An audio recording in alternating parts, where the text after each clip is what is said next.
নমস্কার শ্রোতা বন্ধুরা, আজ আমি তোমাদের সঙ্গে রয়েছি সহেলি।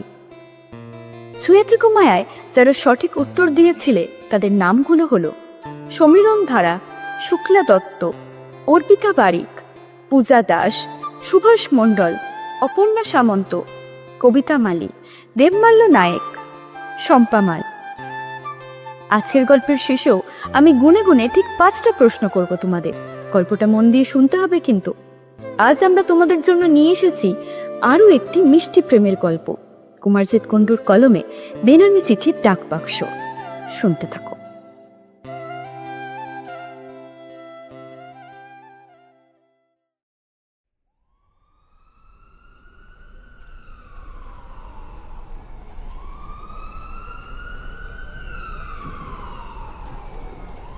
শহরের অন্যতম ব্যস্ত একটি সরকারি হাসপাতাল। ইমার্জেন্সি ওয়ার্ডের সামনে সারাক্ষণ অ্যাম্বুলেন্সের সাইরেন, স্ট্রেচারের চাকার ঘর ঘর শব্দ আর মানুষের আর্তনাদ। এই কোলাহল আর ব্যস্ততার মাঝেই গত 36 ঘন্টা ধরে ডিউটি করছে ডক্টর মৈনাক সেন। মেডিসিন বিভাগের অত্যন্ত প্রতিভাবান এবং শান্ত স্বভাবের এক তরুণ চিকিৎসক। বয়স 28 কি 29। চোখের নিচে হালকা কালশিটে দাগ, টানা ডিউটির ক্লান্তিটা স্পষ্ট, কিন্তু মুখের সেই স্নিগ্ধ স্থিতধী ভাবটা বিন্দুমাত্র ম্লান হয়নি। ডাক্তারবাবু, 4 নম্বর বেডের পেশেন্টের প্রেশারটা ফল করছে। নার্স সুজাতাদি হাঁপাতে হাঁপাতে এসে খবরটা দিলেন। মৈনাক হাতির চায়ের ভাঁড়টা ডাস্টবিনে ফেলে দিয়ে দ্রুত পায়ে এগিয়ে চলল। চিন্তা করবেন না দিদি, আইভি ফ্লুইডটা বাড়িয়ে দিন আর মনিটরটা খেয়াল রাখুন, আমি দেখছি। রোগীর জীবন বাঁচানো, মৃত্যুর সাথে লড়াই, এগুলো মৈনাকের কাছে পেশা নয়, নেশা। কিন্তু এই হাড় ভাঙা খাটুনির পর যখন সে নিজের ছোট্ট কেবিনে এসে বসে, তখন মাথার ভেতরটা কেমন যেন ফাঁকা হয়ে যায়। শহরের এই ভিড়, এই ইট কাঠের জঙ্গল আর চারপাশের এত যান্ত্রিকতার মাঝে তার মন যেন একটু শান্তির খোঁজ করে। সপ্তাহে একটা দিন মৈনাকের অফ ডে থাকে, আর সেই দিনটা সে কোনো ক্যাফেতে বন্ধুদের সাথে আড্ডা দিয়ে বা ওটিটি প্ল্যাটফর্মে সিনেমা দেখে কাটায় না।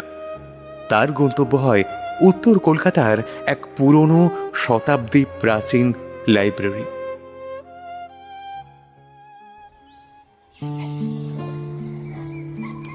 বৃহস্পতিবার বিকেল, হালকা শীতের আমেজ শহরে। মৈনাক তার গাড়িটা একটা গলির মোড়ে পার্ক করে হেঁটেই ঢুকলো সেই লাইব্রেরিতে। লাইব্রেরিতে ঢুকলেই একটা অদ্ভুত নস্টালজিয়া কাজ করে। পুরনো বাধাই করা বইয়ের পাতা থেকে আসা সোঁদা গন্ধ, মেহগিনি কাঠের শেলফ আর পিন পতন নিস্তব্ধতা। এই নিস্তব্ধতাটাই মৈনাকের সবচেয়ে প্রিয়। এখানে কেউ তাকে ডাক্তারবাবু বলে ডাকে না, এখানে ইসিজি মেশিনের বিপ বিপ শব্দও নেই। এখানে আছে শুধু হাজার হাজার শব্দের শান্ত নীরব সহাবস্থান। লাইব্রেরির এক কোণে জানলার ধারের একটা কাঠের চেয়ারের টেবিলে গিয়ে বসল সে। বাইরে রাস্তার ধুলো আর ব্যস্ততা, আর ভেতরে এক অন্য পৃথিবী। মৈনাক এক দীর্ঘশ্বাস ফেলে চোখটা বুঝল। এই কয়েকটা ঘন্টা তার নিজের, একদম নিজের। এখানে বসেই সে নিজের ক্লান্তিগুলোকে বইয়ের পাতার ভাঁজে লুকিয়ে রেখে যায়।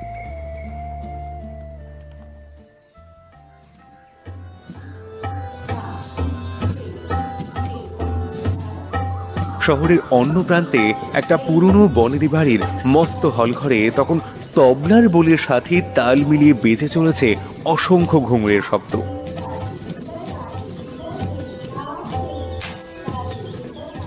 রিয়া, বা হাতটা আরো একটু উপরে উঠবে, আর চোখের দৃষ্টিটা হাতের মুদ্রার দিকে রাখো। ভ্রমর, বয়স 26-এর কোঠায়, পরনে একটা হালকা সুতির সালোয়ার কামিজ, কপালে একটা ছোট্ট টিপ, আর চোখ দুটোতে উপচে পড়ছে মায়া। সে একজন ক্লাসিক্যাল নৃত্য শিক্ষিকা। ছোট ছোট বাচ্চাদের সে কত্থক শেখায়। বাচ্চাদের সাথে থাকার সময় ভ্রমর নিজেই যেন একটা ছোট বাচ্চা হয়ে যায়। তার হাসিতে কোনো জটিলতা নেই, নেই কোনো শহুরে কাঠিন্য। ম্যাম, আজ আর ভালো লাগছে না, খুব পা ব্যথা করছে। 5 বছরের ছোট্ট টিটান গাল ফুলিয়ে বসে পড়ল মেঝের ওপর। ভ্রমর হাসতে হাসতে এগিয়ে গিয়ে টিটানের পাশে বসলো। ও ছোট্ট গাল দুটো টিপে দিয়ে বলল, বাবা টিটান, পা ব্যথা করছে? আচ্ছা ঠিক আছে, আজ আর নাচতে হবে না, কিন্তু কাল যে আমি বলেছিলাম একটা নতুন গল্প শোনাবো, সেটা তাহলে কে শুনবে? আমি শুনবো, আমি শুনবো ম্যাম। গল্পের কথা শুনে টিটান আর বাকি বাচ্চারা উৎসাহে ভ্রমরকে গোল করে ঘিরে বসলো। ভ্রমর বাচ্চাদের শুধু নাচই শেখায় না, ওদের মনটাকেও সুন্দর করে গড়ে তোলে। কিন্তু ক্লাসের পর যখন বাচ্চারা একে একে বাড়ি ফিরে যায়, তখন হলঘরটা হঠাৎ করেই বড্ড শান্ত হয়ে যায়। ভ্রমর নিজের ব্যাগটা গুছিয়ে জানলার বাইরের দিকে তাকায়। সে ভীষণ প্রাণবন্ত ঠিকই, কিন্তু তার ভিতরেও একটা সূক্ষ্ম একাকিত্ব কাজ করছে। শহরের এই ইঁদুর দৌড়ে সে এমন একজনকে খোঁজে যে তার কথার চেয়ে তার নীরবতাটাকে বেশি ভালো করে বুঝবে, যে বুঝবে তার ঘুঙুরের ছন্দের আড়ালে লুকিয়ে থাকা মনটাকে। বই পড়ার দারুণ নেশা ভ্রমরের। পুরনো বইয়ের পাতা উল্টাতে সে বড্ড ভালোবাসে, আর তাই তারও অন্যতম প্রিয় জায়গা হলো ওই পুরনো লাইব্রেরিটা, যেখানে গেলে মনে হয় সময়টা যেন থমকে দাঁড়িয়েছে।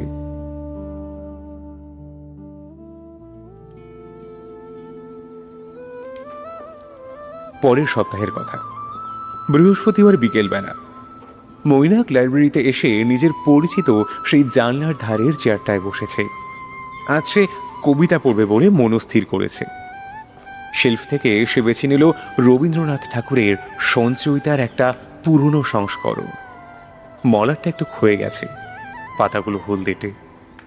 মৈনাক আনমনেই বইয়ের পাতা উল্টাতে থাকলো। হঠাৎ 52 নম্বর পাতা এসে তার আঙুল থেমে গেল। পাতার ঠিক মাঝখানে রাখা আছে একটা ছোট, খুব সুন্দর করে ভাঁজ করা পার্চমেন্ট কাগজ। বইয়ের পাতার চেয়ে কাগজটা বেশ নতুন। মৈনাক একটু অবাকই হলো। লাইব্রেরির বইয়ের পাতায় তো কেউ সাধারণত কিছু ফেলে যায় না। কেউ কি ভুল করে নিজের কোনো দরকারি নোট ফেলে গেছে? মৈনাক কৌতূহলবশত ভাঁজ করা চিরকুটটা খুলল। কাগজের ওপর খুব সুন্দর মুক্তোর মতো অক্ষরে নীল কালিতে লেখা কয়েকটা লাইন। এই বইয়ের এই পাতাটা আমার খুব প্রিয়। জানি না কে আপনি, বা আদেও কেউ এই চিরকুটটা কোনোদিন দেখবে কিনা, কিন্তু যদি এই চিঠিটা আপনার হাতে এসে থাকে তাহলে উত্তর দেবে। আমি অপেক্ষা করব, একই বইয়ের একই পাতায়।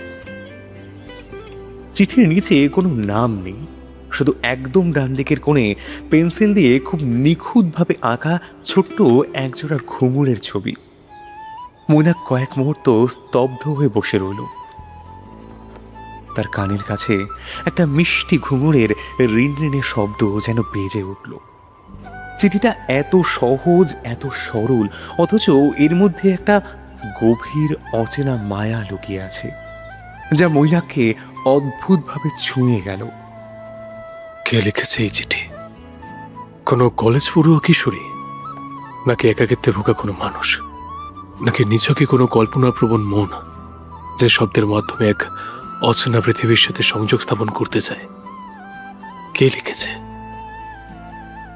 মৈনাক চিঠিটা আবার পড়ল। আমি অপেক্ষা করব। শব্দ তিনটে তার মাথায় গেঁথে গেল। সারাদিন প্রেসক্রিপশনে ওষুধের নাম লিখতে লিখতে তার জীবনের পাতাগুলো বড্ড একঘেয়ে হয়ে গিয়েছিল। আজ হঠাৎ করেই ওই 52 নম্বর পাতায় সে যেন এক রাশ তাজা হাওয়ার সন্ধান পেল। বেশ কিছুক্ষণ চিরকুটটার দিকে তাকিয়ে থাকার পর মৈনাক নিজের বুক পকেট থেকে তার প্রিয় কালো কালির ফাউন্টেন পেনটা বের করল। সে কি উত্তর দেবে? একজন 28 বছরের দায়িত্বশীল ডাক্তার হয়ে লাইব্রেরির ভেতরে বেনামি চিঠির উত্তর দেওয়াটা কি বড্ড ছেলে মানুষই হয়ে যাচ্ছে না? কিন্তু পরক্ষণেই মৈনাকের মনে হলো জীবনের সবকিছুকে আর যুক্তি দিয়ে মাপা যায়। একটা মানুষ যার নাম পরিচয় সে জানে না, সেই শুধু এক টুকরো কাগজের ওপর ভরসা করে কোনো এক অচেনা পাঠকের জন্য নিজের মনের কথা রেখে গেছে। এই অপেক্ষার সম্মান তো দেওয়াই উচিত। মৈনাক নিজের নোটপ্যাড থেকে একটা পাতা ছিঁড়ে নিল, তারপর অত্যন্ত যত্ন নিয়ে সুন্দর গোটা গোটা অক্ষরে লিখল। আপনার চিঠিটা পেয়েছি। এ ধুলোমাখা শহরের বুকে একটা পুরনো বইয়ের পাতায় কেউ যে কারোর জন্য এমন সুন্দর একটা অপেক্ষা লুকিয়ে রাখতে পারে সেটা আমার জানা ছিল না। 52 নম্বর পাতাটা সত্যি ভীষণ সুন্দর। আপনার এই অপেক্ষার মর্যাদা আমি রাখলাম। আশা করি আপনি ভালো আছেন। কোনো নাম সেও লিখল না, শুধু নিচে একটা ছোট্ট স্মাইলি এঁকে দিল। চিঠিটা ভাঁজ করে মৈনাক সেই 52 নম্বর পাতাতেই রেখে দিল। বইটা শিল্পের নির্দিষ্ট জায়গায় রেখে যখন সে লাইব্রেরি থেকে বেরোচ্ছে, তখন তার মুখের সেই চেনা ক্লান্তিটা উধাও। ঠোঁটের কোণে লেগে আছে একটা প্রশান্তির হাসি। একটা অদ্ভুত রোমাঞ্চ তাকে ঘিরে ধরেছে। ওই ঘুমু রাখা চিঠির মানুষটা কে সেটা জানার কোনো তার তাগিদ নেই, শুধু এই শব্দ বিনিময়ের খেলাটা তার বড্ড ভালো লেগেছে।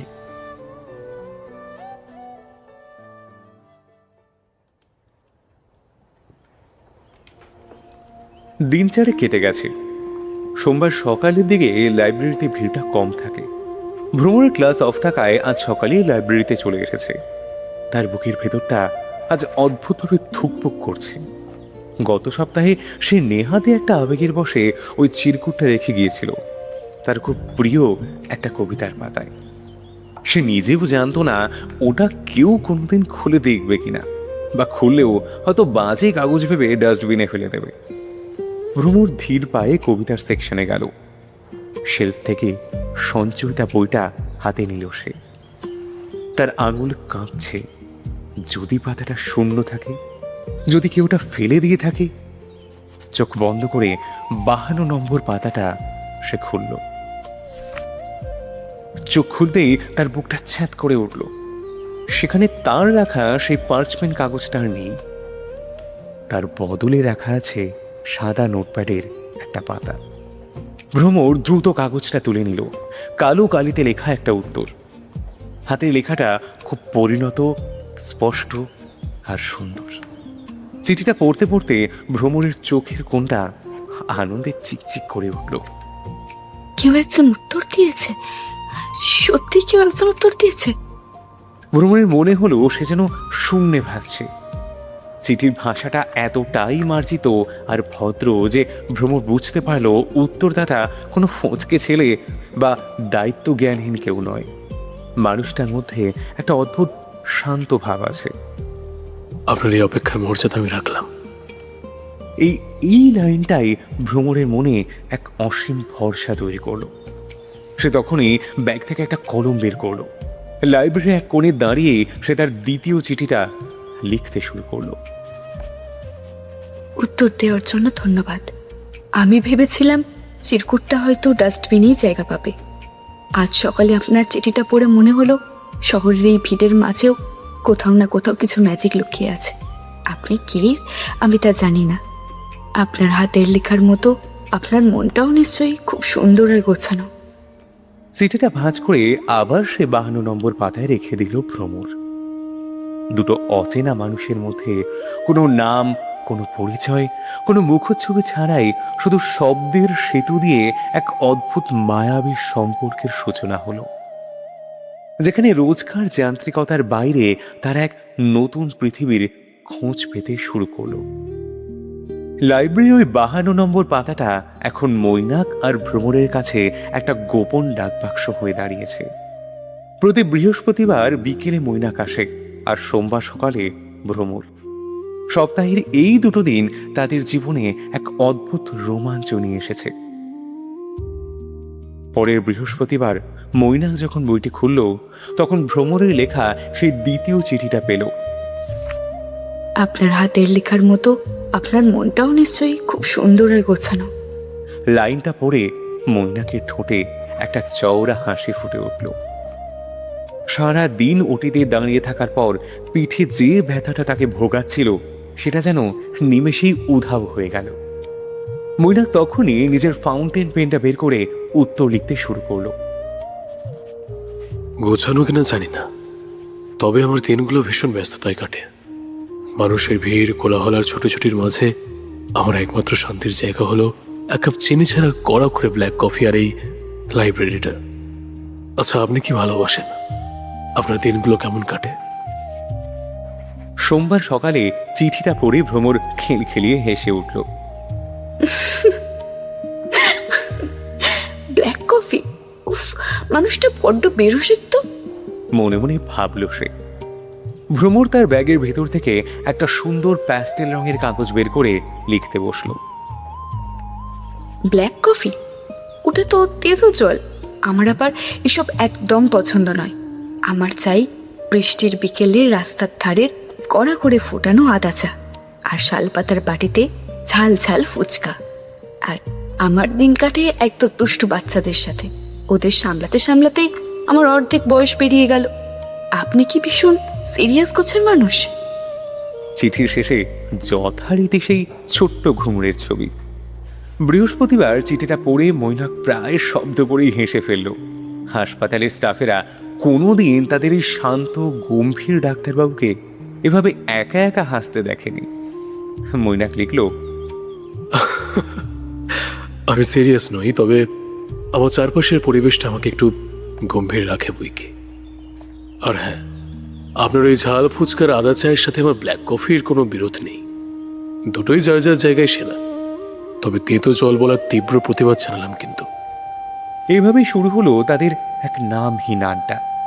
কে কোথায় থাকে, কি নাম, বয়স কত, এসব সাধারণ প্রশ্নের কোনো ভিড় সেখানে নেই। সেখানে আছে শুধু দুটো মনের অনায়াস বিচরণ।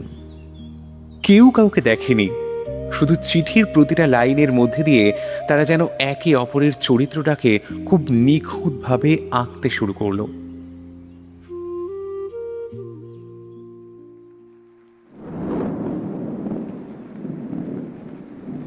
কলকাতার আবহাওয়া আজ সকাল থেকেই বড্ড মন খারাপ করা।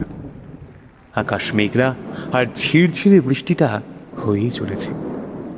বৃষ্টির দিনে রাস্তাঘাট কাদা হলেও শহরের একটা নিজস্ব রোমান্টিকতা তৈরি হয়।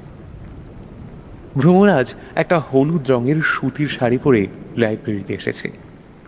চুলগুলো সামান্য ভিজেই গেছে। জানলার বাইরে বৃষ্টির দিকে তাকিয়ে তার মনটা বড্ড নস্টালজিক হয়ে উঠল। সে 52 নম্বর পাতায় নিজের চিরকুটটা রাখতে গিয়ে আজ একটু বেশি বড় চিঠি লিখে ফেলল। আজ বড্ড বৃষ্টি হচ্ছে, তাই না? জানেন, বৃষ্টি এলেই আমার ছোটবেলার কথা মনে পড়ে যায়। কাগজের নৌকা বানিয়ে জলে ভাসানো আর মাটির সোদা গন্ধ বুকে ভরে নেওয়া। বড় হওয়ার সাথে সাথে আমরা কাগজের নৌকো ভাসানো তো ভুলেই যাই। উল্টে বৃষ্টি দেখলে কাদা আর জ্যামের কথা ভেবে বিরক্ত হই। কিন্তু আমার আজও বৃষ্টি দেখতে খুব ভালো লাগে। বৃষ্টি যেন শহরের সব ক্লান্তি আর দুঃখগুলোকে ধুয়ে পরিষ্কার করে দেয়। আপনার কি বৃষ্টি ভালো লাগে? এরই মাঝে হঠাৎ মঙ্গলবার বিকেলে মৈনাক লাইব্রেরিতে এলো। সেদিনও আকাশ বেশ মেঘলা। ভ্রমর চিঠিটা পড়ার সময় মৈনাকের মনে হলো যেন কেউ একটা সুন্দর কবিতা আবৃত্তি করে শোনালো তাকে। মেয়েটির মনের ভেতর কতটা স্নিগ্ধতা থাকলে যে এমন সহজ করে বৃষ্টির সৌন্দর্যটাকে দেখা যায়। মৈনাক তার কলমটা খুলে লিখতে বসলো। ঠিক বলেছেন, বৃষ্টি শহরের সব ক্লান্তি ধুয়ে দেয়। আমি যেখানে কাজ করি সেখানে জানলা দিয়ে বাইরে তাকালে বৃষ্টির একটা অন্য রূপ দেখি মানুষ কিভাবে ছাতা মাথায় দিয়ে প্রিয়জনকে আগলে নিয়ে যাচ্ছে। আমি কাগজের নৌকা ভাসাতে হয়তো ভুলে গেছি, কিন্তু বৃষ্টির দিনে জানালার কাছে জলের ফোঁটাদের একে অপরের সাথে মিশে যাওয়ার যে দৃশ্যটা, সেটা দেখতে আমার ভীষণ ভালো লাগে আজও। আপনার চিঠিটা পড়ে আজ আমার ছোটবেলার সেই সোদা গন্ধটার কথা মনে পড়ে গেল। আপনাকে অনেক ধন্যবাদ আমার ভেতরে হারিয়ে যাওয়া ছেলে মানুষটাকে একটু ছুঁয়ে দেওয়ার জন্য।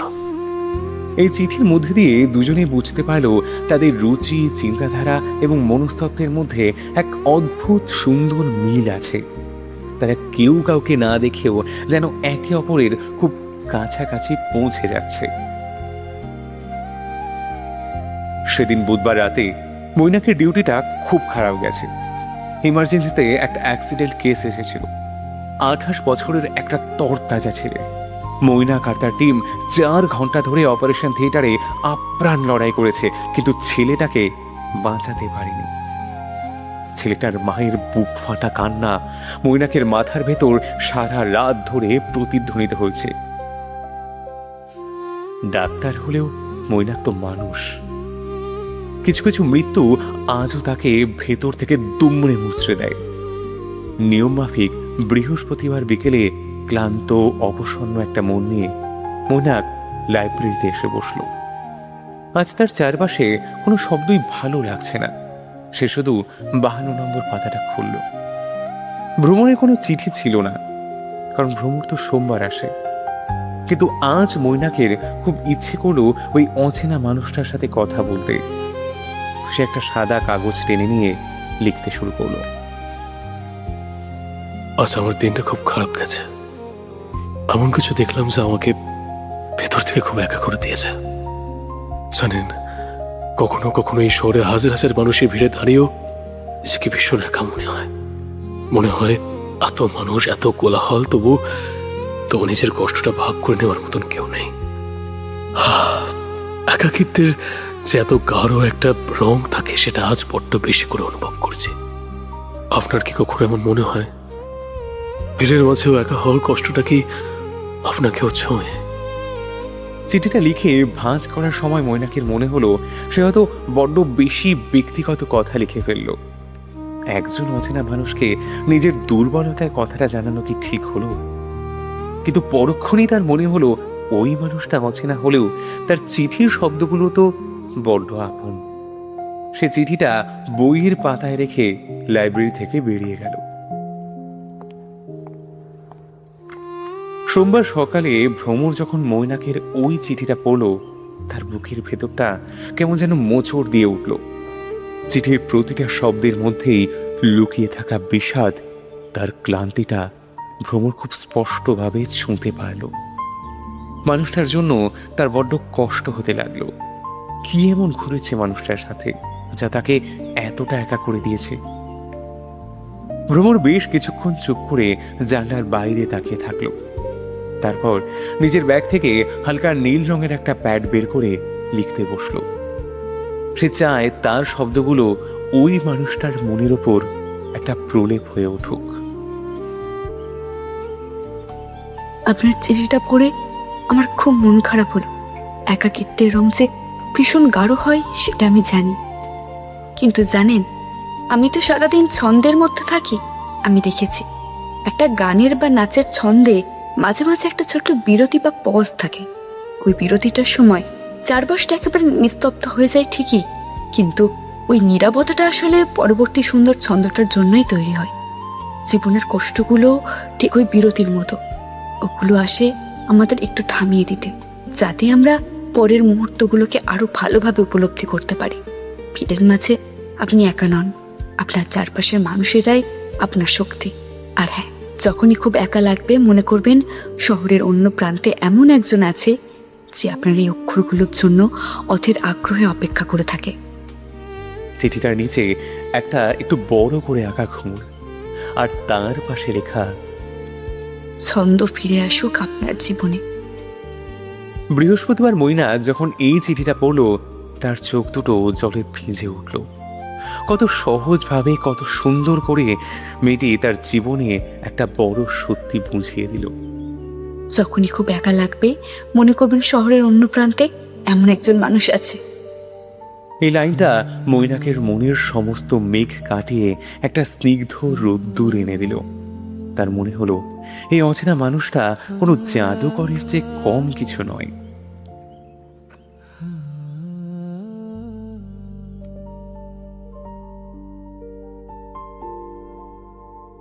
কয়েকটা মাস এইভাবেই কেটে গেল। মৈনাক আর ভ্রমর দুজনেই এখন বুঝতে পেরেছে ওই 52 নম্বর পাতাটা তাদের জীবনের এক অবিচ্ছেদ্য অংশ হয়ে গিয়েছে। সপ্তাহের বাকি দিনগুলো তারা শুধুই অপেক্ষা করে থাকে কবে ওই দিনটা আসবে, কবে ওই লাইব্রেরির বইটা খুলবে। ভ্রমর আজকাল বাসে ট্রামে যাতায়াতের সময় আনমনে মানুষের দিকে তাকায়। কোনো গম্ভীর চেহারার মানুষকে দেখলে ভাবে এনার মতোই কি দেখতে থাকে। অন্যদিকে মৈনাকেরও একই অবস্থা। হাসপাতালের করিডোর দিয়ে হেঁটে যাওয়ার সময় কখনো যদি কারো পায়ে নূপুর বা ঘুঙুরের শব্দ কানে আসে, মৈনাক চমকে ঘুরে তাকায়, ভাবে আচ্ছা, এটাই কি সেই মেয়েটা যে আমাকে ফুচকা আর আদা চায়ের গল্প শোনায়? নাম, পরিচয়, বয়স, পেশা কিছু জানা নেই, এমনকি একে অপরের মুখটাও তারা দেখেনি। তবে একটা মানুষের চিন্তাধারা, তার শব্দ চয়ন আর তার অনুভূতির প্রতি একটা তীব্র মায়া কিভাবে জন্মায় তা ভেবে দুজনেই অবাক হয়। মৈনাক তার পরের চিঠিতে লিখল, একটা অদ্ভুত অদৃশ্য টান তৈরি হয়েছে জানেন। আপনার চিঠিটা না পেলে আমার সপ্তাহটা অসম্পূর্ণ থেকে যায়। কখনো কখনো খুব ইচ্ছে করে জানতে কে আপনি, কেমন দেখতে আপনাকে, কিন্তু পরক্ষণেই মনে হয় এই অচেনা থাকার রহস্যটাও বড্ড সুন্দর। আপনি কি বলেন? ভ্রমর তার উত্তরে লিখল, ঠিকই বলেছেন, অচেনা থাকার এই মায়াজালটা বড় মিষ্টি। তবে কে বলতে পারে, হয়তো আমরা কোনোদিন বাসের ভিড়ে বা রাস্তার মোড়ে একে অপরকে পাশ কাটিয়ে চলে গেছি, অথচ চিনতে পারিনি। যদি সত্যি কোনোদিন আমাদের দেখা হয়, তবে কি আমরা একে অপরকে চিনে নিতে পারবো?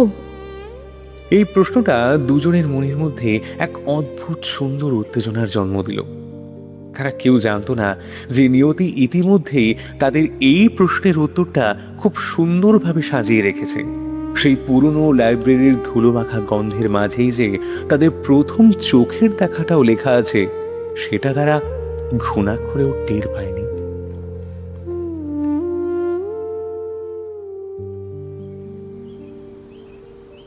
শহরের বুকে একটা হঠাৎ ডাকার ধর্মঘট, আর তার জেরে ভ্রমরের নাচের স্কুল আজ দুপুরে পরে ছুটি হয়ে গেছে। বাইরে হালকা মেঘলা আকাশ, বেশ একটা ঠান্ডা হাওয়া দিচ্ছে। ভ্রমর ভাবল, বাড়ি ফিরে একঘেয়ে সময় কাটানোর চেয়ে লাইব্রেরিটা একটু ঘুরে আসা যাক।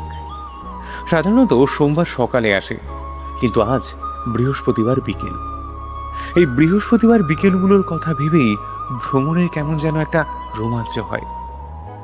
কারণ সে জানে আজই কোনো এক সময় তার চিঠির সেই অচেনা মানুষটা লাইব্রেরিতে আসবে। লাইব্রেরিতে আজ ভিড় খুব কম।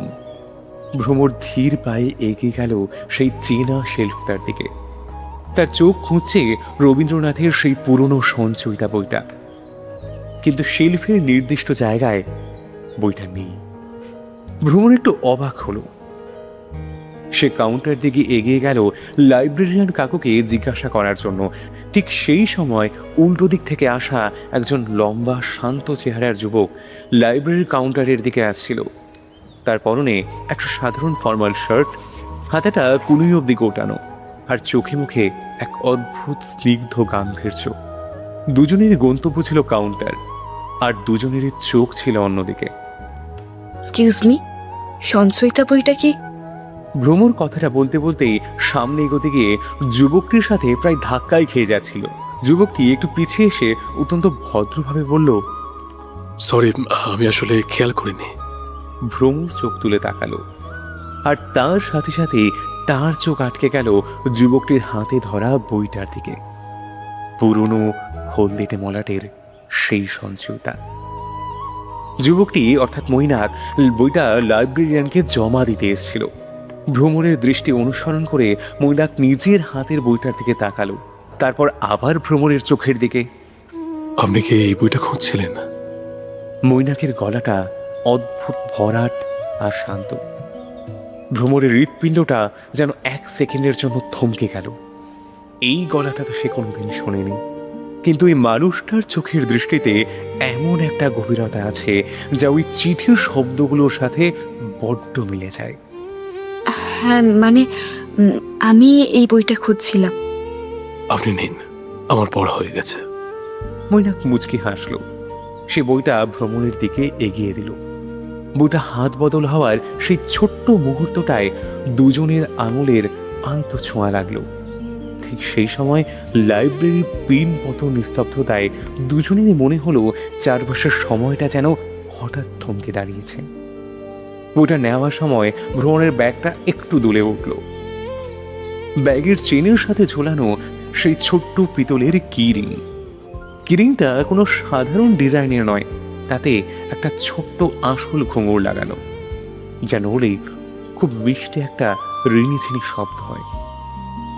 লাইব্রেরির ওই নিস্তব্ধ পরিবেশে ঘুঙুরের সেই শব্দটা মৈনাকের কানে যেন বোমার মতো ফাটল। তার দৃষ্টি নিমিষে চলে গেল ঘুঙুরটার দিকে, তারপর সে আবার চোখ তুলে তাকালো ভ্রমরের দিকে। এই সেই ঘুঙুর, চিঠির পাতায় রোজ যে ঘুঙুরটার ছবি দেখে, এটা ঠিক সেটাই। মৈনাকের চোখের দৃষ্টি মুহূর্তের মধ্যেই পাল্টে গেল। একটা তীব্র বিস্ময়, আনন্দ, একটা অদ্ভুত মায়া এসে ভিড় করলো তার চোখে। অন্যদিকে ভ্রমর তখন মৈনাকের শার্টের বুক পকেটের দিকে, যেখানে ক্লিপ দিয়ে আটকানো আছে একটা দামি কালো কালির ফাউন্টেন পেন। ভ্রমর জানে তার চিঠির প্রতিটা শব্দ ওই কালো কালিতে ফাউন্টেন পেনের নিব দিয়ে লেখা হয়। ভ্রমর ধীরে ধীরে চোখ তুলে মৈনাকের চোখের দিকে তাকালো। দুজনেরই চোখাচোখি হলো। চোখের ভাষা যে এতটা শক্তিশালী হতে পারে তা তারা আগে কখনো বোঝেনি। কেউ কাউকে জিজ্ঞেস করলো না, আপনি কি চিঠির সেই মানুষটা? দুজনের চোখই যেন চিৎকার করে বলছিল, আমি তোমাকেই খুঁজছিলাম। এই নীরবতার মাঝেই এক অদ্ভুত সুন্দর বোঝাপড়া তৈরি হয়ে গেল।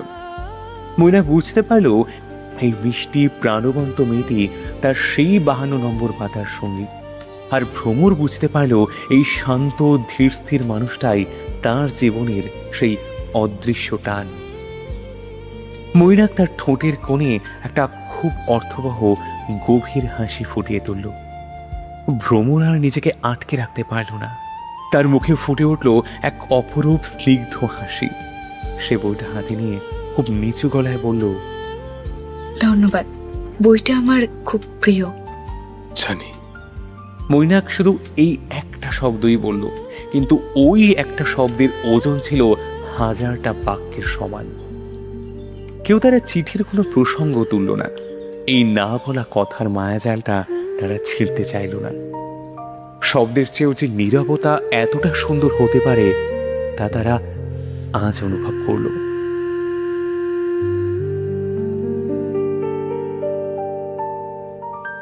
লাইব্রেরি থেকে তারা যখন দুজনে একসঙ্গে বেরোলো, তখন বিকেল গড়িয়ে সন্ধে নামছে। কলকাতার রাস্তায় তখন চীনা জ্যাম আর কোলাহল। আপনি কি বাড়ি ফিরবেন এখন? মৈনাক খুব ধীর কণ্ঠে একটু ইতস্তত করে জিজ্ঞাসা করলো। ভ্রমর একটু হাসলো। বাড়ি তো ফিরবই, তবে তার আগে একটু চা হলে বেশ হতো। মৈনাক সুযোগটা হাতছাড়া করলো না। লাইব্রেরির ঠিক উল্টো দিকে একটা খুব সুন্দর ছোট্ট ক্যাফে আছে, আপনি চাইলে আমরা 1 কাপ চা খেতে পারি। ভ্রমর মাথা নেড়ে সম্মতি জানালো। দুজনেই রাস্তা পেরিয়ে এসে ক্যাফেটায় গিয়ে বসলো। ক্যাফের পরিবেশটা খুব শান্ত, হালকা রবীন্দ্রসঙ্গীত বাজছে। ওয়েটার এসে দাঁড়াতেই একটা খুব মজার ঘটনা ঘটলো। মৈনাক ওয়েটারের দিকে তাকিয়ে বলল, ওনার জন্য 1 কাপ কড়া করে আদা চা দিন। আর ওনার জন্য 1 cup black coffee without sugar. দুজনে চমকে একে অপরের দিকে তাকায়, তারপর আর নিজেদের আটকে রাখতে পারলো না। দুজনেই শব্দ করে হেসে ফেলল।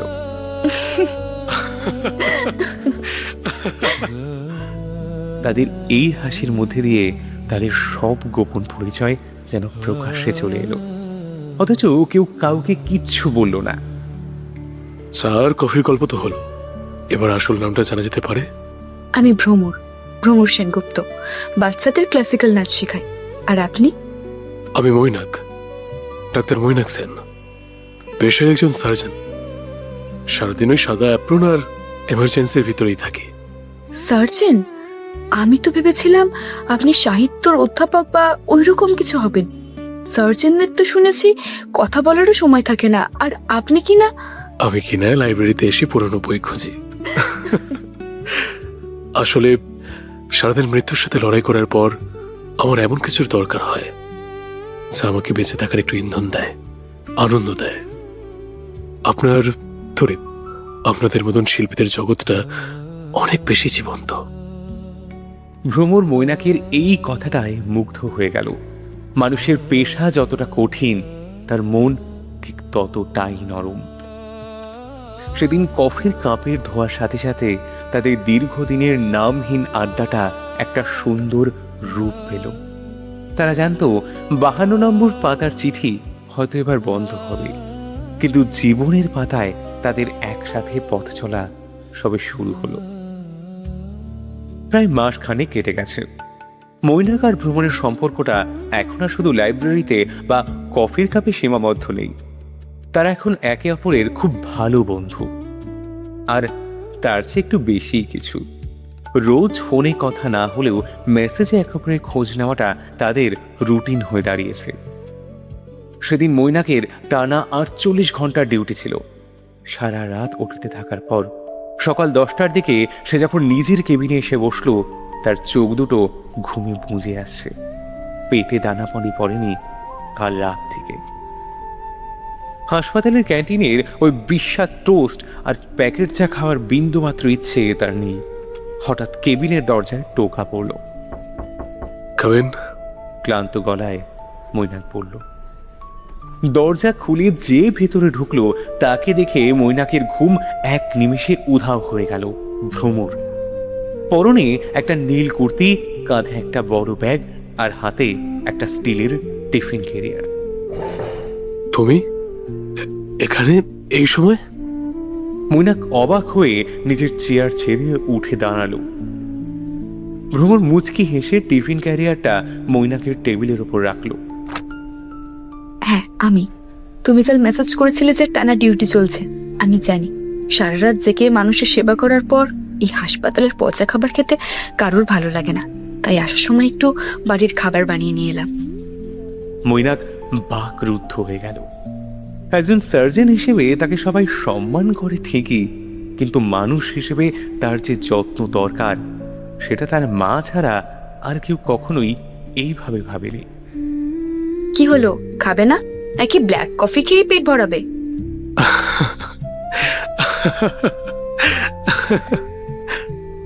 মৈনাক হাসলো। সে টেবিল থেকে টিফিন ক্যারিয়ারটা খুলে দেখলো গরম লুচি, ছোলার ডাল আর একটু সুজি।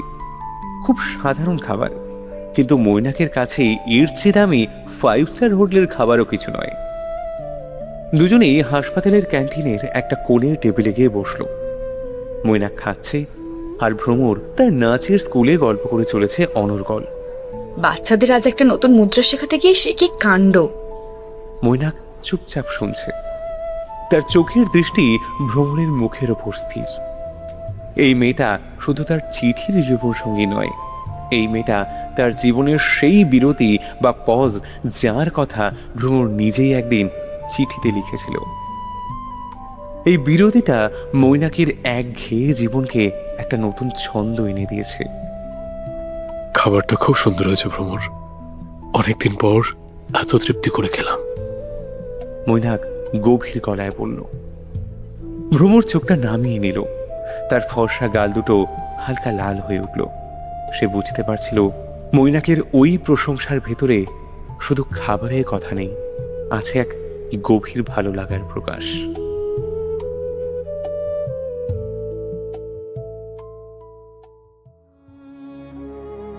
শীতকাল চলে এসেছে।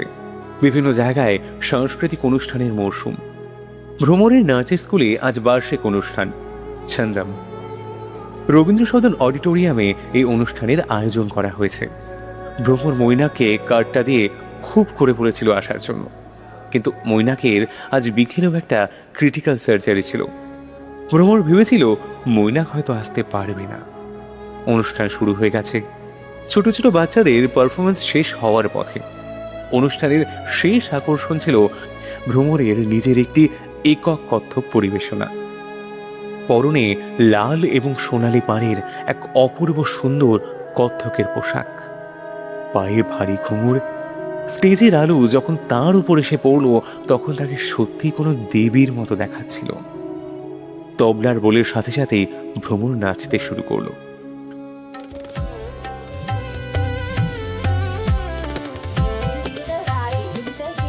তার প্রতিটি মুদ্রা, চোখের এক্সপ্রেশন আর পায়ের ঘুঙুরের শব্দ পুরো অডিটোরিয়ামকে যেন মন্ত্রমুগ্ধ করে দিল।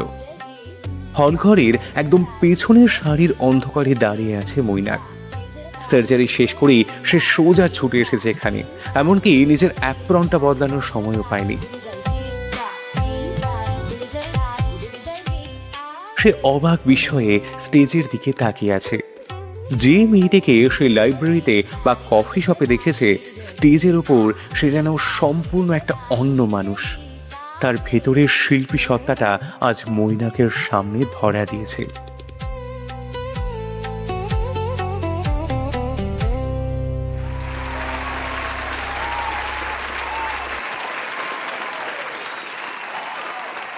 নাচ শেষ হওয়ার পর যখন পুরো অডিটোরিয়াম হাততালিতে ফেটে পড়ল, মৈনাকের চোখ দুটো আনন্দে আর গর্বে চিকচিক করে উঠল। অনুষ্ঠান শেষে গ্রিন রুমের বাইরে ভিড় কিছুটা কমার পর মৈনাক ভ্রমরের সামনে গিয়ে দাঁড়ালো। ভ্রমর তখন মেকআপ মুছছে।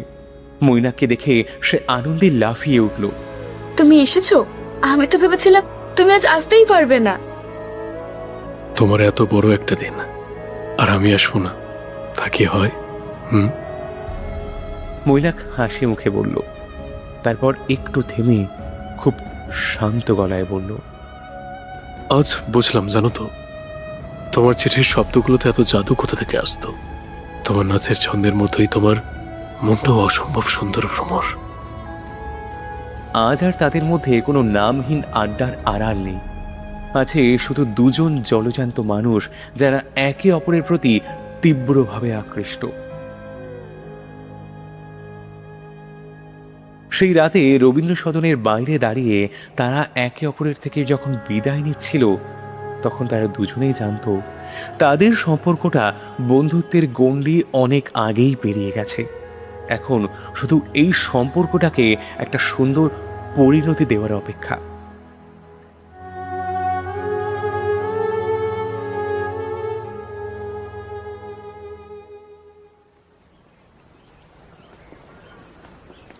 কলকাতার শীতকাল মানে একটা অদ্ভুত উৎসবের মেজাজ, আর সেই উৎসবের মুকুট হলো কলকাতা আন্তর্জাতিক বইমেলা।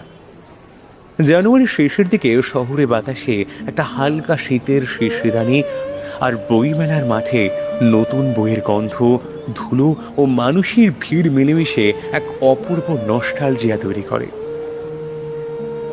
আজ মৈনাক আর ভ্রমর বইমেলায় এসেছে। দুজনের পরনেই শীতের হালকা পোশাক। ভ্রমণের গায়ে একটা সুন্দর লাল রঙের কাশ্মীরি শাল জড়ানো, আর মৈনাকের পরনে একটা কালো জ্যাকেট। ভিড়ের মাঝে হাঁটতে হাঁটতে মৈনাক খুব সাবধানে ভ্রমরকে আগলে রাখছে, যাতে ভিড়ের ধাক্কা না লাগে। এই ছোট ছোট যত্নগুলোই ভ্রমণের মনকে এক অদ্ভুত শান্তিতে ভরিয়ে দেয়। ভ্রমর একটা স্টল থেকে বেরিয়ে হাঁপাতে হাঁপাতে বলল, উফ, কত মানুষ দেখেছো? ওর হাতে ইতিমধ্যেই 3-4টে বইয়ের প্যাকেট। মৈনাক হাসল। পাগলি মেয়ে আমার, বইমেলায় মানুষ তো থাকবেই, তাই না? তবে এত ভিড়ের মধ্যেও তোমার মতন বই পাগল মানুষগুলো ঠিক নিজেদের পছন্দের বইগুলো খুঁজে বের করে নেয়। দুজনেই হাঁটতে হাঁটতে মেলার একটু ফাঁকা দিকটা এলো। সেখানে গিল্ডের স্টলগুলোতে পুরনো প্রকাশনার বই পাওয়া যায়। হঠাৎ ভ্রমণের চোখ আটকে গেল একটা পরিচিত স্টলের দিকে। মৈনাক, চলো না ওই স্টলটায় যাই। রবীন্দ্র রচনাবলীর কালেকশনটা বেশ ভালো মনে হচ্ছে। দুজনেই স্টলে ঢুকে বই দেখতে শুরু করলো। মৈনাক আনমনে একটা বই হাতে তুলে নিল। ভ্রমর পাশে এসে দাঁড়াতেই মৈনাক মুচকি হেসে বইটার মলাটটা ভ্রমণের দিকে ঘুরিয়ে ধরল। বইটার নাম সঞ্চয়িতা। দুজনের চোখাচোখি হলো। মেলার এত কোলাহল, এত মাইকের আওয়াজ, সব যেন মুহূর্তের জন্য স্তব্ধ হয়ে গেল। এই বইটার সাথেই তো তাদের সমস্ত অস্তিত্ব, সমস্ত ভালোবাসার শুরু। সেই পুরনো লাইব্রেরি, সেই পুরনো ধুলোমাখা গন্ধ, আর একটা নাম না জানা চিঠির অপেক্ষা। মৈনাক বইটা কিনে নিল। স্টল থেকে বেরিয়ে একটা ফাঁকা জায়গায় দাঁড়িয়ে মৈনাক তার পকেট থেকে সেই চেনা কালো কালির ফাউন্টেন পেনটা বের করলো। তারপর বইয়ের পাতা উল্টে ঠিক 52 নম্বর পাতাটা বের করে সেখানে কিছু একটা লিখলো সে। তারপর বইটা ভ্রমরের হাতে তুলে দিল। ভ্রমর অবাক হয়ে বইটা নিল। 52 নম্বর পাতাটা খুলতেই দেখল সেখানে মৈনাকের সেই চেনা হাতের লেখায় লেখা, পুরানো বইয়ের পাতায় যে অপেক্ষা শুরু হয়েছিল, নতুন বইয়ের পাতায় তার পূর্ণতা পাক। তুমি কি আমার জীবনের প্রতিটি পাতায় আমার সঙ্গী হবে ভ্রমর? ভ্রমরের চোখ দুটো জলে ভরে উঠল। মেলার ধুলোমাখা বাতাসে দাঁড়িয়ে সে মৈনাকের চোখের দিকে তাকালো। কোনো উত্তর দেওয়ার প্রয়োজন ছিল না, তার চোখের ওই খুশির জলটাই ছিল মৈনাকের জীবনের সেরা উত্তর।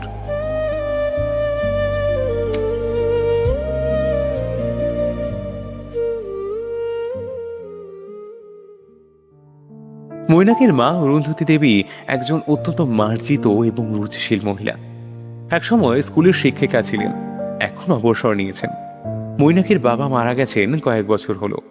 অরুন্ধতী দেবী ছেলেকে নিজের হাতে মানুষ করেছেন, কিন্তু কখনোই ছেলের জীবনের উপর নিজের অধিকার চাপিয়ে দেননি। তিনি জানেন তার শান্ত গম্ভীর ছেলেটা নিজের ভালোটা খুব ভালো করেই বোঝে। সেদিন রবিবার। মৈনাক মাকে নিয়ে একটা শপিং মলে এসেছিল মায়ের চশমার ফ্রেম বদলাতে। কাজ বিটিয়ে তারা মলের ভেতরে একটা ক্যাফেতে বসে কফি খাচ্ছিল। হঠাৎ অরুন্ধতী দেবী দেখলেন ক্যাফের কাঁচের দরজার বাইরে একটা ছোট বাচ্চা মেয়ে পড়ে গিয়ে কাঁদছে। বাচ্চাটার মা হাতে অনেকগুলো শপিং ব্যাগ নিয়ে থাকায় মেয়েটিকে সামলাতে যেন হিমশিম খাচ্ছিলেন। ঠিক সেই সময় পাশ দিয়ে যাওয়া একটি মেয়ে, যার পরনে একটা সাধারণ সুতির কুর্তি আর জিন্স, নিজের কাঁধের ব্যাগটা মাটিতে নামিয়ে রেখে ছুটে গেল বাচ্চাটার দিকে। মেয়েটি অত্যন্ত স্নেহের সঙ্গে বাচ্চাটাকে কোলে তুলে নিল।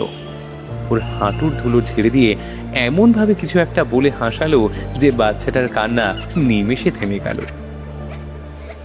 অরুন্ধতী দেবী মুগ্ধ হয়ে দৃশ্যটা দেখছিল। দেখলি মৈনাক, আজকের দিনে ছেলে মেয়েদের মধ্যে এতটুকু ধৈর্য বা মায়া খুব একটা দেখা যায় না। মেয়েটার চোখের দৃষ্টিতে কি অসম্ভব একটা মায়া। মৈনাক কফির কাপ থেকে মুখটা তুলেই কাঁচের দরজার বাইরের দিকে তাকালো, আর তাকানো মাত্রই তার মুখে একটা চওড়া হাসি ফুটে উঠল। তুমি ঠিকই বলেছ মা, ওর চোখে সত্যি অনেক মায়া। মৈনাকের গলার স্বরটা হঠাৎ করেই খুব নরম হয়ে গেল। অরুন্ধতী দেবী ছেলের মুখের দিকে তাকিয়ে একটু অবাক হলেন। তুই চিনিস নাকি মেয়েটাকে? মৈনাক আর কোনো লুকোচুরি করলো না। সে কাছের বাইরে ভ্রমরকে হাত মেরে ডাকলো।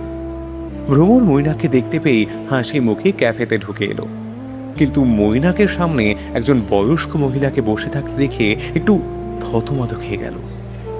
মৈনাক উঠে দাঁড়িয়ে বলল, ভ্রমর, ইনি আমার মা।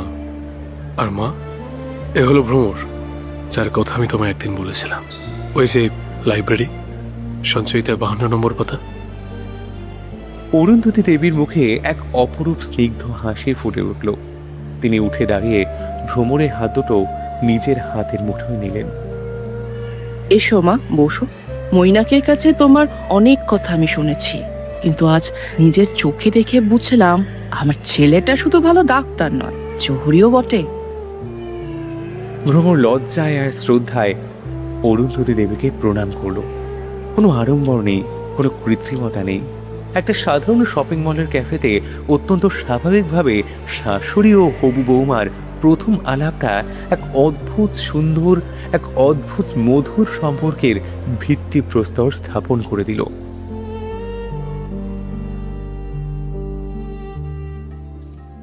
অরুন্ধতী দেবীর সাথে আলাপের পর কয়েকটা দিন কেটে গেছে। ভ্রমর আজ নিজের নাচের স্কুলের বাচ্চাদের ক্লাস নিচ্ছিল। ঠিকটা টিকি টিকি ঠেই। তবলার বলে সাথে সাথেই বাচ্চাদের মুদ্রা শেখাচ্ছে সে। হঠাৎ করেই স্কুলের দরজায় একটা চেনা মুখ দেখে ভ্রমর অবাক হয়ে গেল। অরুন্ধতী দেবী, তার সাথে মৈনাক নেই, তিনি একাই এসেছেন। ভ্রমর তাড়াতাড়ি ক্লাসটা তার সহকারী হাতে তুলে দিয়ে ছুটতে গেল। আন্টি, আপনি এখানে? আমাকে একটা ফোন করতেন, আমি এগিয়ে গিয়ে নিয়ে আসতাম আপনাকে। অরুন্ধতী দেবী হাসি মুখে বললেন, কেন মা? ছেলের কাছে তো তোমার স্কুলের ঠিকানা পেয়ে গেছিলাম। ভাবলাম আমার হবু বৌমা কেমন করে ছোট ছোট বাচ্চাদের এত সুন্দর একটা শিল্প শেখায়, সেটা নিজের চোখে একটু দেখে আসি। ভ্রমর অরুন্ধতী দেবীকে সসম্মানে নিজের বসার ঘরে গিয়ে বসালো। অরুন্ধতী দেবী ভ্রমণের দিকে কিছুক্ষণ খুব মায়া নিয়ে তাকিয়ে রইলেন। তারপর অত্যন্ত শান্ত গলায় বললেন, ভ্রমর মা, মৈনাক সারাদিন যে পেশার মধ্যে থাকে সেখানে শুধু রোগ, মৃত্যু আর কষ্ট। আমি দেখেছি ছেলেটা যখন ডিউটি থেকে ফেরে মনটা কেমন শুকিয়ে থাকে, কিন্তু গত কয়েক মাসে আমি ওর মধ্যে একটা অদ্ভুত পরিবর্তন দেখেছি। ও এখন হাসতে শিখেছে, ওর চোখে একটা শান্তি দেখতে পাই। ভ্রমর মাথাটা নিচু করে শুনছিল, তার চোখে জল এসে গেল। অরুন্ধতী দেবী ভ্রমরের হাত দুটো ধরে বললেন, তুমি ওর জীবনে আসার পর থেকে ওর জীবনে একঘেয়েমিটা কেটে গেছে। আমার ছেলেটার জীবনে এই ছন্দের বড় অভাব ছিল মা। আমি তোমার কাছে কোনো প্রতিশ্রুতি চাইতে আসিনি, শুধু এইটুকু বলতে এসেছি, আমি তোমাকে মৈনাকের বউ হিসেবে নয়, আমার নিজের মেয়ে হিসেবে সেনবাড়িতে নিয়ে যেতে চাই। ভ্রমর আর নিজেকে সামলাতে পারল না। সে অরুন্ধতী দেবীর কোলে মাথা রেখে কেঁদে ফেলল।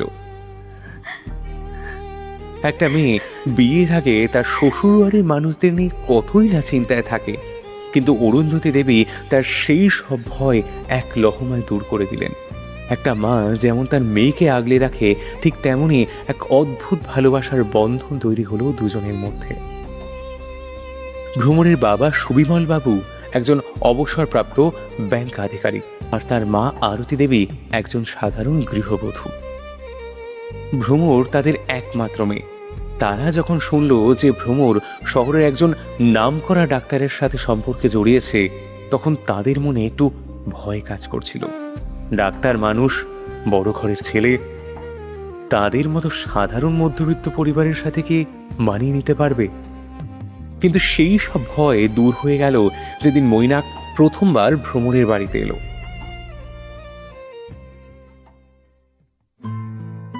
রবিবারের সন্ধ্যায় মৈনাক এসেছে। পরনে একটা সাধারণ ফর্মাল প্যান্ট আর হালকা নীল শার্ট। হাতে ভ্রমরের বাবা মায়ের জন্য একটা সুন্দর বইয়ের প্যাকেট আর মিষ্টির বাক্স। সুবিমল বাবু একটু নার্ভাস ছিলেন। আসুন আসুন ডক্টর সেন, আপনার অনেক নাম শুনেছি। মৈনাক খুব বিনীতভাবে সুবিমল বাবু আর আরতি দেবীকে প্রণাম করলো। কাকু, কাকিমা, আপনারা প্লিজ আমাকে ডক্টর সেন বলে ডাকবেন না।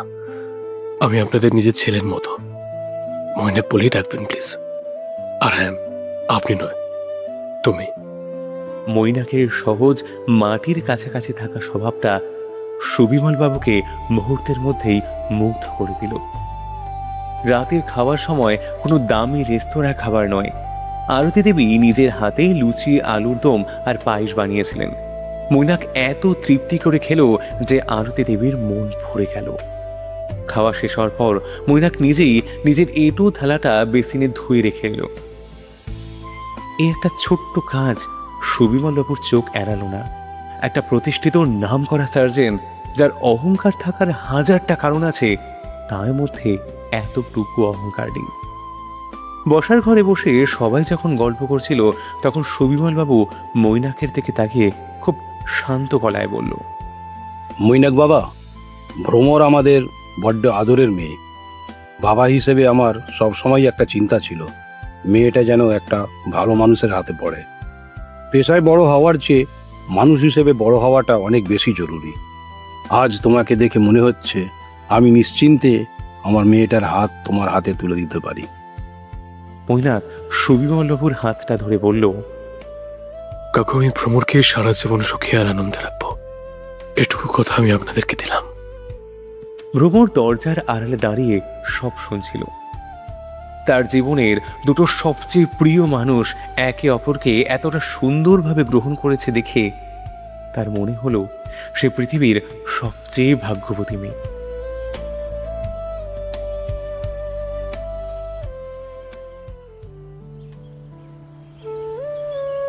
এর ঠিক পরের সপ্তাহের রবিবার। সেনবাড়ির বসার ঘরটা আজ অন্যরকম আনন্দের আবহে সেজে উঠেছে। ভ্রমণের মা বাবা এসেছেন অরুন্ধতী দেবীর সাথে আনুষ্ঠানিকভাবে কথা বলতে। দুটো পরিবারের মধ্যে কোনো আকাশ পাতাল তফাৎ নেই। দুজনের রুচি, সংস্কৃতি আর জীবনবোধ খুব কাছাকাছি। বসার ঘরে চা আর সিঙ্গারার সাথে সাথেই গল্পটা জমে উঠেছে। সুবিমলবাবু হাসতে হাসতে বললেন, বুঝলেন অরুন্ধতী দেবী, আমি তো প্রথম ভয়ই পেয়েছিলাম। ভাবলাম ডাক্তার জামাই হয়তো আমাদের সাথে ঠিকমতো কথাই বলবে না, কিন্তু ছেলে যে এমন মাটির মানুষ কে তা জানতো। অরুন্ধতী দেবী হাসি মাখা মুখে উত্তর দিলেন, আর আমার মেয়েটিকে দেখুন, এত মিষ্টি স্বভাবের মেয়ে আমি আজ পর্যন্ত দেখিনি। ওর নার্সারি স্কুলের বাচ্চাদের সাথে ওকে দেখলে মনে হয় ও নিজেই একটা ছোট্ট বাচ্চা। মইনাকের মতো গম্ভীর ছেলের জন্য ঠিক এমন একটা মেয়েরই দরকার ছিল।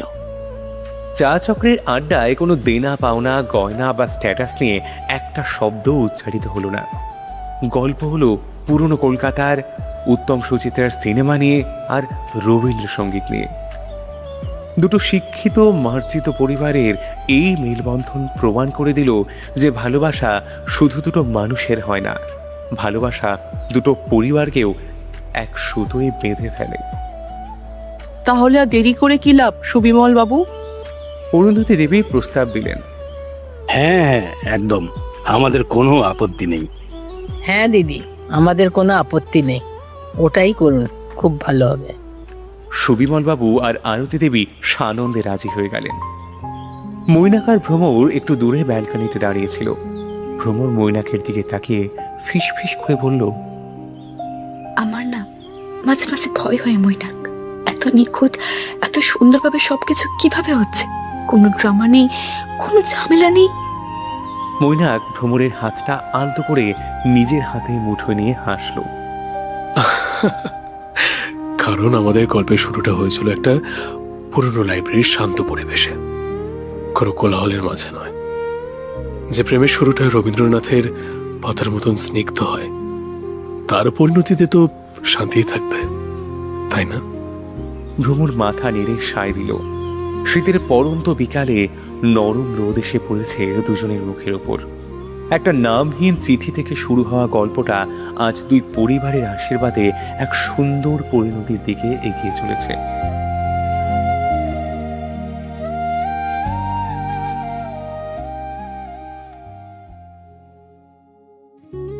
ফাল্গুন মাস পড়তে আর বেশি দেরি নেই। শহরের বাতাসে এখন একটা মিষ্টি বসন্তের ছোঁয়া।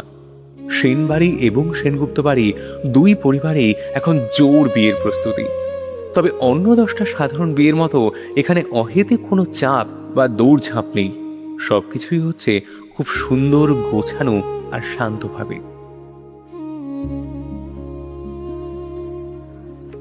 মৈনাক হাসপাতাল থেকে ছুটি ম্যানেজ করে ভ্রমরকে নিয়ে বেরিয়েছে বিয়ের কেনাকাটা করতে। গড়িয়াহাটের একটা বড় শাড়ির দোকানে বসে আছে দুজন। মৈনাক, এই বেনারসিটা দেখো তো, লাল আর সোনারের কম্বিনেশনটা কেমন? খুব সুন্দর, তোমাকে লাল রঙে একেবারে দেবীর মতন মানাবে। উফ, তুমি ডাক্তার মানুষ, একটু প্র্যাকটিক্যাল হতে পারো না? খালি কাব্যের মতো কথা। কি করব বলো, যে মেয়েটা রবীন্দ্রনাথের বইয়ের পাতায় চিঠি লুকিয়ে রাখে, তার সাথে কি প্র্যাকটিক্যাল কথা মানায় ম্যাডাম? ধ্যাত, তুমিও না।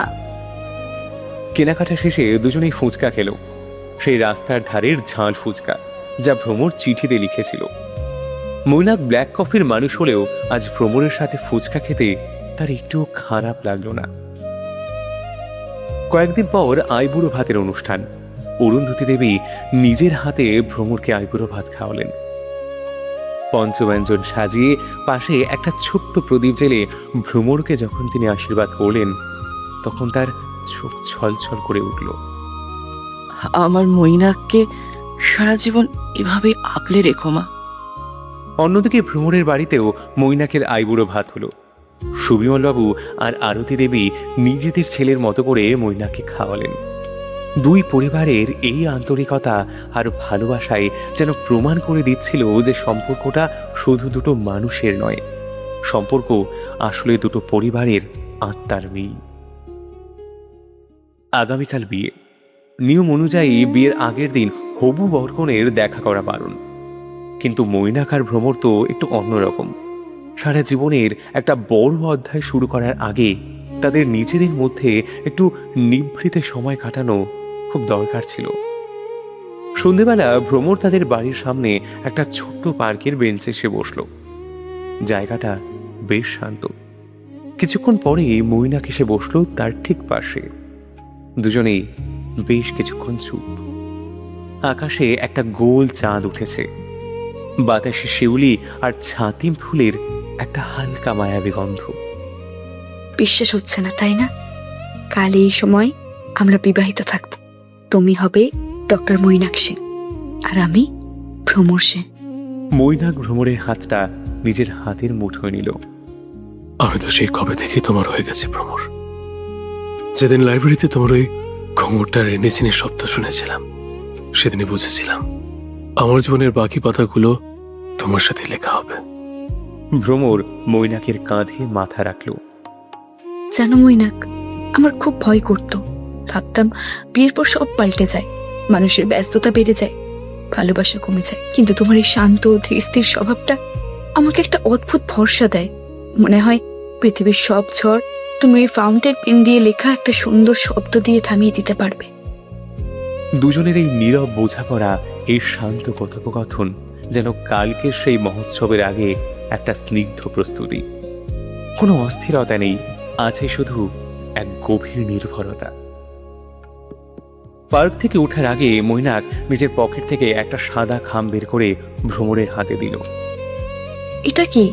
খুলে দেখো। মৈনাক মুচকি হাসল। ভ্রমর সাবধানে খামটা খুলল।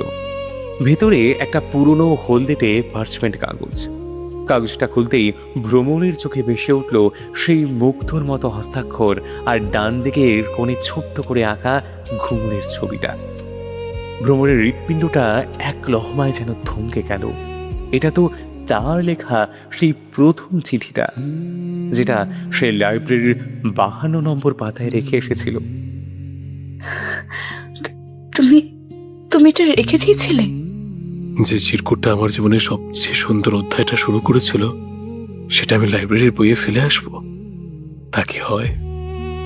যেদিন প্রথম তোমার উত্তর পেয়েছিলাম, সেদিনই তোমার এই প্রথম চিঠিটা আমি নিজের কাছে যত্ন করে রেখে দিয়েছিলাম। ভ্রমর কাগজটা উল্টালো। পেছনে মৈনাকের সেই চীনা কালো কালিতে নতুন কিছু লাইন লেখা। সেদিন তুমি লিখেছিলে, আমি অপেক্ষা করব। আজ আর অপেক্ষা নয়, এবার সারাটা জীবন তোমার পাশেই থাকবো। কথা দিলাম ভ্রমর। ভ্রমরের চোখ দিয়ে অঝরে জল নামতে শুরু করলো। এই জল কষ্টের নয়, এই জল পৃথিবীর সবচেয়ে পবিত্র আনন্দের। সে খামটা বুকে চেপে ধরে মৈনাককে জড়িয়ে ধরল। আমি তোমায় খুব ভালোবাসি মৈনাক, খুব ভালোবাসি। আমিও তোমায় ভীষণ ভালোবাসি ভ্রমর। তোমার এই অপেক্ষার দাম আমি সারাটা জীবন ধরে চোকাবো।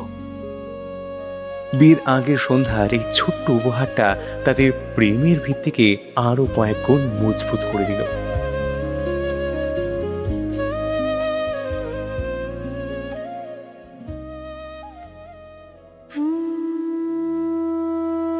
অবশেষে এলো সেই কাঙ্ক্ষিত দিন। ফাল্গুনে এক মিষ্টি সন্ধ্যেতে ভ্রমরের বাড়ির ছাদ সংলগ্ন হলঘরে বিয়ের আসর বসেছে। চারপাশটা রজনীগন্ধা আর গাঁদা ফুল দিয়ে খুব সুন্দর আর স্নিগ্ধভাবে সাজানো। সানাইয়ের সুর বাতাসে ভাসছে। লাল বেনারসি, চন্দন আর সোনার গয়নায় ভ্রমরকে আজ সত্যিই কোনো অপ্সরার মতো লাগছে। আর ধুতি পাঞ্জাবি পরা, কপালে চন্দন চর্চিত মৈনাককে দেখে মনে হচ্ছে যেন পুরনো দিনের কোনো রাজপুত্র। পিড়িতে বসে পান পাতায় মুখ ঢেকে ভ্রমর যখন শুভ দৃষ্টির জন্য পান পাতা সরালো, তখন তাদের চার চোখের মিলন হলো। ঠিক যেমন লাইব্রেরিতে প্রথমবার তাদের চোখাচোখি হয়েছিল, আজ শুভ দৃষ্টির সময়ও ঠিক একই রকম বিদ্যুৎ খেলে গেল দুজনের মধ্যে। তবে সেদিনের দৃষ্টিতে ছিল এক না বলা প্রশ্ন, তুমি কি সে? আর আজকের দৃষ্টিতে আছে এক চিরন্তন উত্তর, আমি শুধু তোমারই। অগ্নিসাক্ষী করে মন্ত্রপাঠের মধ্যে দিয়ে অত্যন্ত পবিত্রভাবে সম্পন্ন হলো বিয়ের আচার। সিঁদুরদানের সময় মৈনাক যখন ভ্রমরের স্মৃতিতে সিঁদুর পরিয়ে দিল, তখন অরুন্ধতী দেবী আর আরতি দেবী দুজনেরই চোখে আনন্দাশ্রু। সুবিমলবাবু দূরে দাঁড়িয়ে তৃপ্তির হাসি হাসছেন।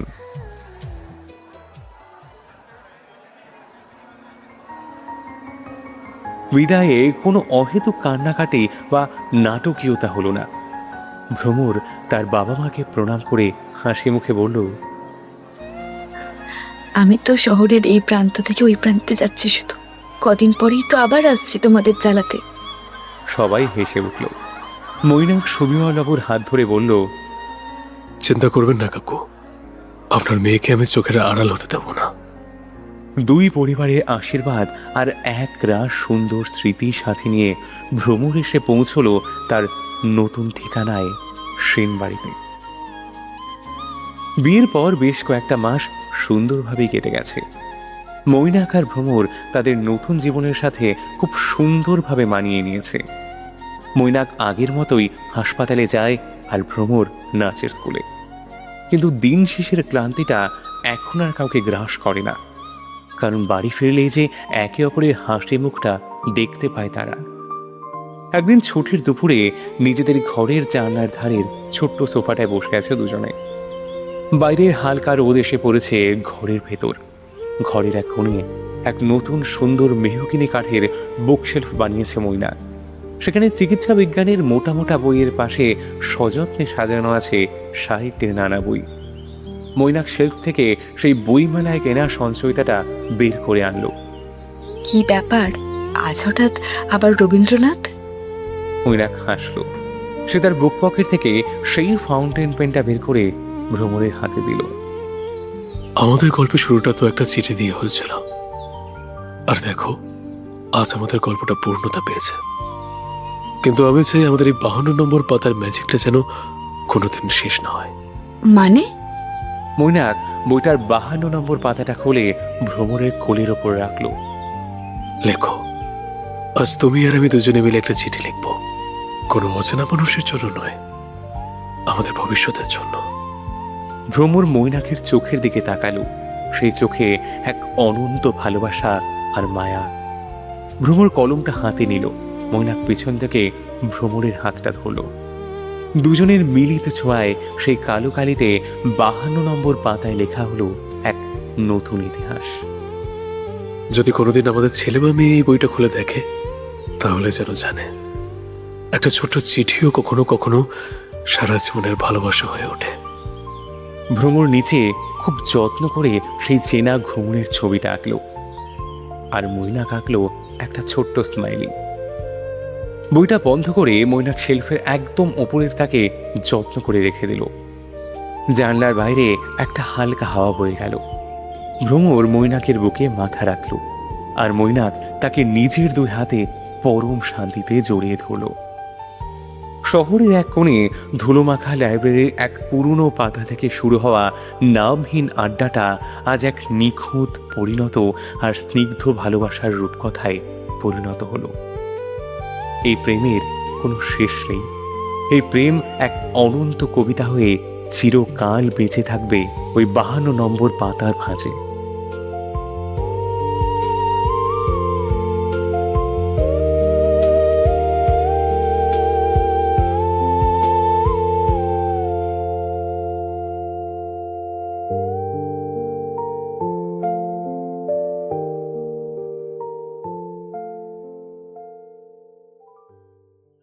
সকল শ্রোতা বন্ধুদের জানাই অসংখ্য ধন্যবাদ এতক্ষণ আমাদের সঙ্গে জুড়ে থাকার জন্য, গল্প শোনার জন্য। তাহলে এইবার আসি আমাদের আজকের প্রশ্নে। মন দিয়ে শুনবে কিন্তু। প্রশ্নগুলো হলো: 1. লাইব্রেরিতে মৈনাক রবীন্দ্রনাথের কোন বইটি পড়ার জন্য তুলে নিয়েছিলেন? 2. বেনামী চিঠিটা সঞ্চয়িতার কত নম্বর পাতায় ছিল? 3. চিঠির কোণে পেন্সিল দিয়ে কি আঁকা ছিল? 4. ভ্রমরের নাচের স্কুলের বার্ষিক অনুষ্ঠানটির নাম কি ছিল? 5. বিয়ের আগের দিন সন্ধ্যায় পার্কের বেঞ্চে বসে মৈনাক ভ্রমরকে কি উপহার দিয়েছিল? তাহলে এবার চটপট কমেন্ট করে দাও দেখি প্রশ্নের সঠিক উত্তরগুলো। পরের গল্পে প্রথম 10 জনের নাম নেওয়া হবে। আমাদের আজকের উপস্থাপনা তোমাদের কেমন লাগলো তা কমেন্ট করে জানাতে ভুলো না। আমাদের গল্পের আসরে যদি নতুন হয়ে থাকো তাহলে চটপট সাবস্ক্রাইব করে পরিবারের সাথে যুক্ত হয়ে যাও, কেননা এ তো শুধু গল্প নয়, তোমাদের গপ্প কথা, গল্প শোনার সঠিক ঠিকানা।